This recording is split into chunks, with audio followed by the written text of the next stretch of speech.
So we decided to do this whole video in stop motion animation.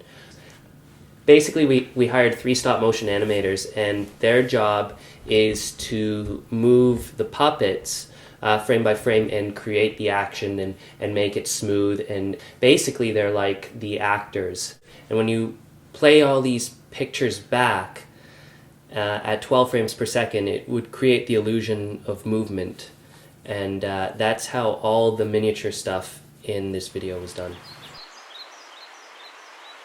We wanted to create a sort of hybrid world that combined both these miniature sets and elements of real textures, so that it's this kind of in-between place where you don't really know what's real and what's not real.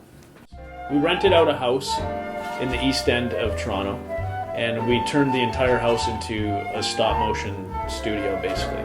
We called it Dreamland Studios. The miniature sets basically filled up an entire main floor of one house.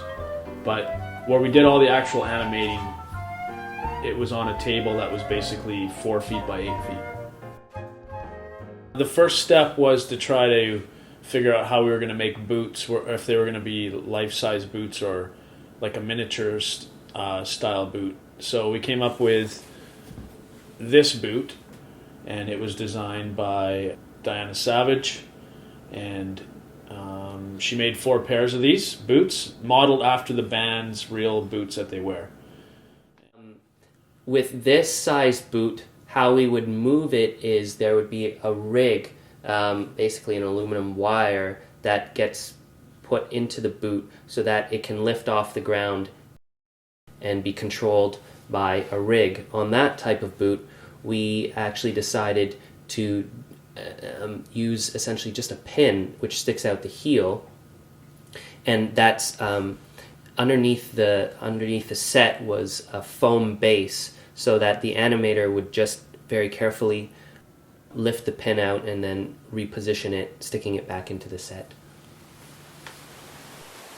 Adam went out and actually shot a river and a waterfall, and those segments are then composited into the miniature landscapes. And in the miniature world, where the water would be, it was actually blue paint, so that it could be keyed out, and then the real water was placed in there. It was great working with the band. We rented out a studio for a day, and the band came in and they set up all their instruments, and we shot them on green and blue screen so that we could then cut them out, essentially, and place them into miniature worlds.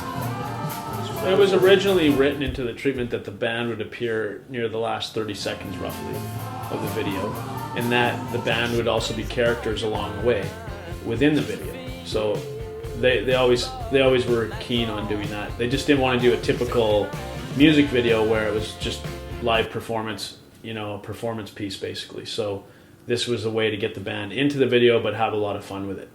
When the boots get to the top of the mountain, vines start growing out of the boots. We needed the band in the studio to somehow get this message across, or get the idea across, that the vines would turn into the band. So we had to figure that out.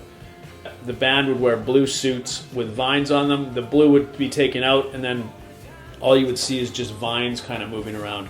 There in post-production, it took a lot more work than what we even shot, and we had to animate in extra vines to create the illusion that there was vine creatures forming out of these boots and turning into the band.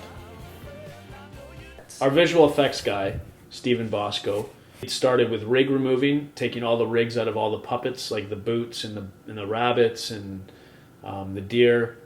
So he would go in frame by frame and remove, paint out everything basically in Photoshop. And then later on, Steve would also work on every shot by shot, adding different effects to it.